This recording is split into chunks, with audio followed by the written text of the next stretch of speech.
Të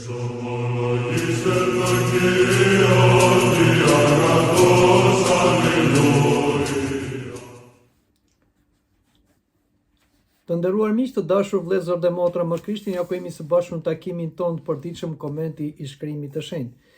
Jemi në datën 7 korik dhe Kisharen Ortodokse. Në këtë datë na afron të lexojmë nga Ungjilli sipas Mateut, kapitulli 13, vargu 24 deri në vargun 30.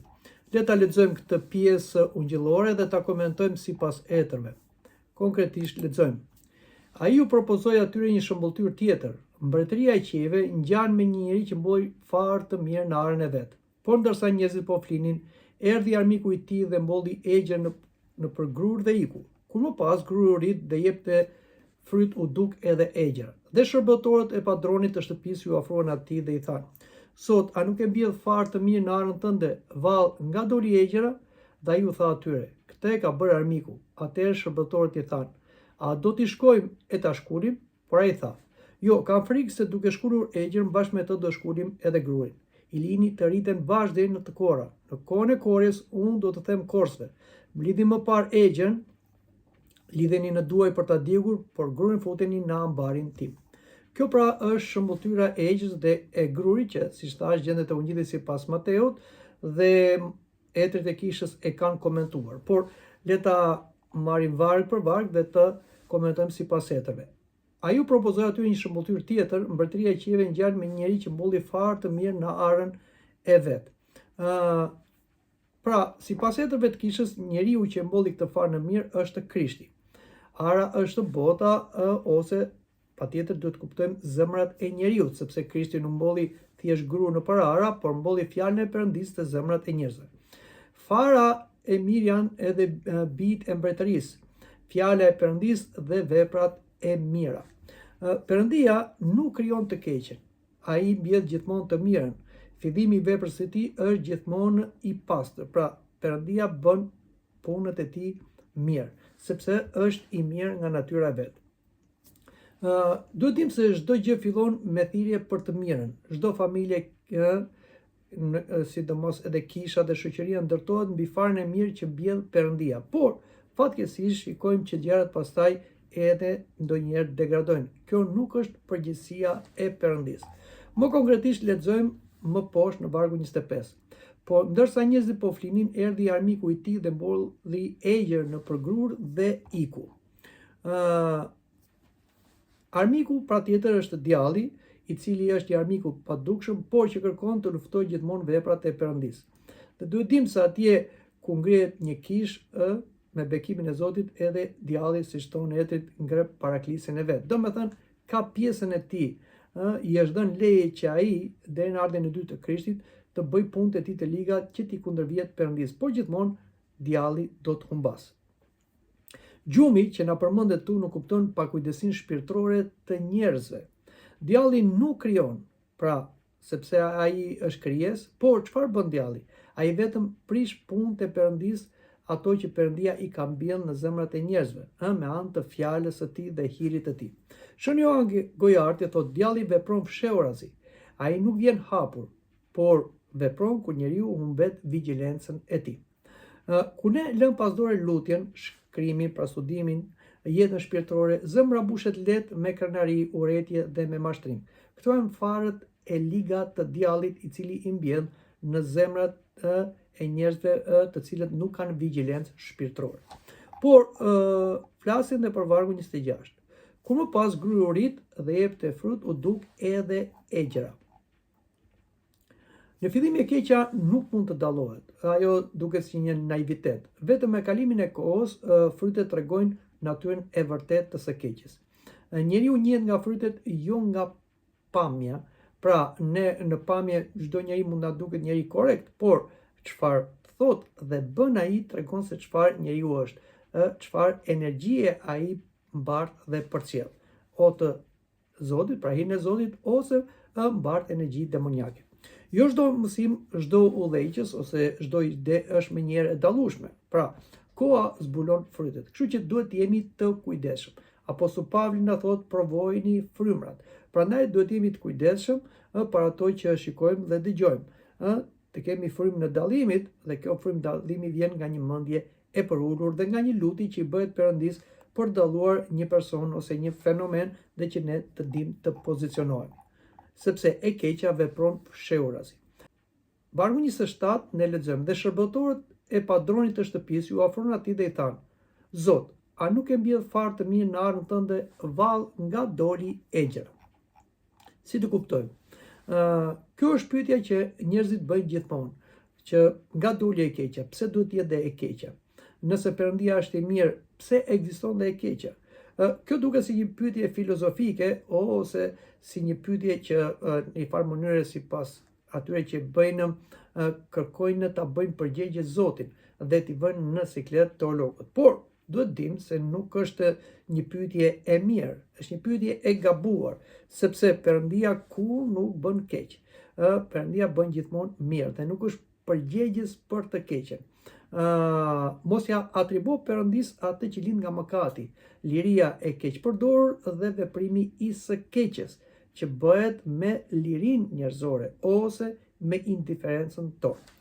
Në vargu 28 ne lexojmë: dhe ai u tha atyre: këtë ka bërë armiku. Atëherë shërbëtorët i thanë: a do t'i shkojmë e t'i shkulim? Por në këtë varg, sipas komentit të etërve, Krishti identifikon burimin e së keqes pa lënë vend për dyshim. Pra, e keqja ka një burim. E keqja është djalli. Jo se djalli ekziston nga vetvetja dhe është një zot i të keqes. Djalli është një qenie e korruptuar, një angjëll që degradoi dhe u bë një demon. Por ai tani vepron në të kundërtën, pra kundër vullnetit hyjnor dhe kërkon të prish punët e Zotit. Patjetër që Zoti e lejon, sepse Zoti nuk mund të merret me djallin në një farë mënyre të luftojë me djallin, djalli kërkon të luftojë me Zotin, por e keqja prish veten e vet. Megjithatë, patjetër duhet të kuptojmë se djalli kur nuk është i barabartë me Perëndin, sepse ka disa ide dhe disa fe që djalli është një zot i së keqes dhe ka njerëz të mashtruar që i shërbejnë zotit të së keqes ose e marrin me të mirë atë, por djalli është një angjëll i rënë dhe ai vepron brenda kufive që lejon Zoti. Prandaj nuk mund të themi që ai mund të bëjë çdo gjë. Është me lejen e Perëndis që dhe djalli mbjell faren e keqe. Pse? Sepse kërkon të provojë njerëzit. Njerëzit janë përgjegjës për veprimet e tyre, për përdorimin e lirisë së tyre. Pra, të bëjnë vullnetin e Zotit ose ta keqpërdorin lirinë, të japin të drejta djallit të hyjë në jetën e tyre. Prandaj, i krishteri nuk lufton kundër njerëzve, por kundër së keqes që vepron përmes tundimit, dhe kjo e keqe është e personalizuar. Nuk është një e keqe një energji në eter, por është e personalizuar te djalli dhe demonët. Prandaj, lufta jon, siç thotë apostol Pavli, nuk është kundër miqit dhe gjakut, por është kundër frymërave të errësirës që sundojnë në vendet ajrore. Pra, kundër këtyre demonëve të cilët janë qenie të rëna, të korruptuara, që bëjnë keq vetes së tyre, por edhe krijesës dhe në mënyrë të veçantë njeriu që është i krijuar sipas ikonës së Perëndis. A do të shkojmë t'i shkulim, thon shërbëtorët. Shërbëtorët tregojnë zell, por ende ata nuk e kanë urtinë e Perëndis. Shumë njerëz që duken si egjer, nesër mund të bëhen grur nëpërmjet pendimit. Prandaj dhe Zoti nuk lejon me njerë gjykimin në jetën e një njeriu, por pret me durim brenda kohës dhe hapësirës që ai të ndryshojë. Pra, çdo ditë është një mundësi për ndryshim, është një fillim i ri.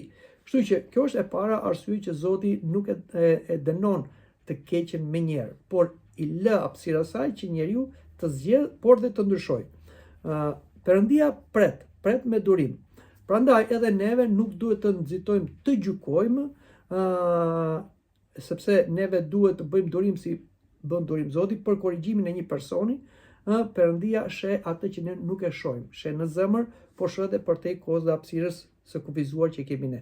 Prandaj edhe ne duhet kemi durimin e Zotit për të pritur korrigjimin e një personi. Kjo nuk do të thotë se duhet jemi indiferent ndaj të keqes si fenomen, por ndaj personit që bën këtë të keqe, ne duhet të presim me durim kthimin e tij, të lutemi, të flasim, ta këshillojmë për ndryshim. Dhe jo ta nulizojmë me njëherë ose ta mënjanojmë për njëherë, siç edhe ishte dëshira e shërbëtorëve ata shkulin. Jo, Zoti pret me durim atë që ka në gabim të ndryshoj. Dhe në vargu 29 kemi këtë përgjigje. Por ai tha, jo, ka frikë se duke shkundur egjën, bashkë me të do shkunim edhe grurin. Pra, në shëmbulltyr Zoti vazhdon të përdori këto fjalë. Etrit e komentojnë për durimin e jashtëzakonshëm të Zotit. Jo, pra Zoti duron. Ai nuk dëshiron shkatrimin e mëkatarit, por kthimin e tij, siç e thotë tek profeti. Unë dua vdekjen e mëkatarit, por dua të kthehet të mbetet e të gjallë. Shën Augustini thotë shumë shenjtor dikur ishin mëkatar, por po të ishin gjykuar para kohe, ata nuk do të kishin arritur në shenjtërinë dhe nuk do të ishin sot shenjtor të nderuar nga kisha. Pra, shikoni se si Zoti duron brenda pritshmërisë së tij për kthimin e një njeriu. Durimi është një virtut hynor dhe prandaj edhe Krishti e kërkoi atë, me durimin tuaj do fitoni shpirtin tuaj. Prandaj neve duhet jemi të kujdesshëm, mos kërkojmë zgjidhje të dhunshme për problemet shpirtërore, por të lëmë kohë dhe të presim ndryrimin e Perëndis, por edhe ndryshimin e njeriu. Në vargun 30 lexojmë: I lini të rritën bashkë deri në të kora. Në kohën e kores, unë do të them korse, mblidhni më parë egjerin, lidhi në duaj për ta djegur, por grurin futeni në ambarin tim. Tashi në këtë varg, siç edhe e lexuam, na thuhet lërini të rritën bashkë deri në të kora. Kush është korja? Korja simbolizon fundin e botës dhe fundi i botës do thotë gjykimi i drejtë i Perëndis për çdo njeri që ka ardhur dhe ka jetuar dhe ka vepruar në këtë tokë. Vetëm atëherë do zbulohet drejtësia plotësisht. Ëngjëjt do të bëjnë ndarjen, jo njerëzit. Pra, sepse njerëzit do jenë në gjykim, kurse ëngjëjt, të cilët janë të lirë nga gjykimi, flasim ëngjëjt besnik, ata do ndajnë mëkatarët nga të drejtët. Dhe mëkatarët nga të drejtët janë të ndarë për shkak të pozicionimit që ata kanë marrë në jetën e tyre toksore. Shën Theofilakti thotë, kisha në këtë botë është një fushë ku bashkëjetojnë të drejtët dhe mëkatarët. Kjo nuk duhet na skandalizojë. Kjo është shumë e drejtë sepse ndonjëherë krijohet një ide sikur në institucionin kishtar, në kishën toksore militante, duket sikur gjërat janë të përsosura. Dhe kur ne shikojmë që aty brenda ka dhe njerëz negativ, krijohen dhe skandale, atëherë themi si u bë kështu, pse ne prisim diçka tjetër nga kisha, kurse aty gjejmë, si them, gjejmë dhe probleme e botës. Pra, mund gjejmë çmira, zënka, skandale e tjera. Por brenda kishës do të dimë që është e mira dhe e keqja. Madje aty djalli përpiqet të krijojë skandalet dhe më të mëdha. Kështu që mos u shundisni për këtë. Kisha militante nuk është një muze shenjtor, që kemi thënë dhe një herë tjetër, është një spital për të shëruar të sëmurë. Disa shërohen, disa vdesin, nuk shërohen dot. Prandaj mos e humbim besimin kur shikojmë padrejsi ose hipokrizi edhe brenda ambienteve kishtare. Perëndia nuk e ka braktisur kishën. Ai ka thënë dhe porta e ferrit të hapur, kisha do qëndroj. Por Zoti pret me durim që të gjykojë në çdo njeri në kohën e fundit të jetës së tij, por dhe në gjyqin e fundit që do bëhet gjykim i përbotshëm. Prandaj, mesazhi kryesor i jetëve për këtë pjesë ungjillore është: Perëndia mbjell vetëm të mirën, Zoti bën vetëm mirë. Djalli punon fshorazi dhe përfiton nga pakujdesia, neglizhenca, gjumi shpirtëror. Jo çdo gjë gjykohet me njerë. Frytet zbulojnë të vërtetën. Perëndia është i durueshëm sepse dëshiron pendimin e mëkatarit. Njerëzit nuk janë thirrur për të bërë gjykim përfundimtar, gjykimin do ta bëjë Zoti dhe do jenë dhe pjesëtar dhe bashkëpunëtor ëngjëjt. Në fund, Perëndia do të triumfojë me drejtsinë e tij dhe do përmbushet gjithë drejtësia. Prandaj, nëse ne kërkojmë një drejtësi absolute, nuk do ta marrim tonë tokë, por do ta marrim në gjykatën hynore, dhe sidomos në ditën e fundit të botës. Kjo shëmbulltyr pra flet drejt për drejt për realitetin e sotëm. Në botë, siç thamë, në kishë, por në familje dhe në shoqëri, bashkëjeton e mira dhe e keqja. Prania e skej nuk do të thotë se Perëndia e ka humbur kontrollin. Ai lejon që historia të zhvillohet duke dhënë njerëzve kohë për pendim dhe ndryshim. Shëmbulltyra pra na paralajmëron të jemi vigjilent ndaj tundimeve, të mos nxitojmë në gjykimin e tjerëve, siç tham, dhe të vazhdojmë të japim frytet të mira. Ne të bëjmë të mirën, e mira mund e keqen. Në fund, sipas premtimit të Krishtit, e mira nuk do të humbas dhe drejtësia e Perëndis do të vendoset plotësisht. Këtu mendoj që ta mbyllim edhe këtë bisedë që folëm bashkë për të takuar në takimin e ardhshëm. Deri atëherë, mirupafshim.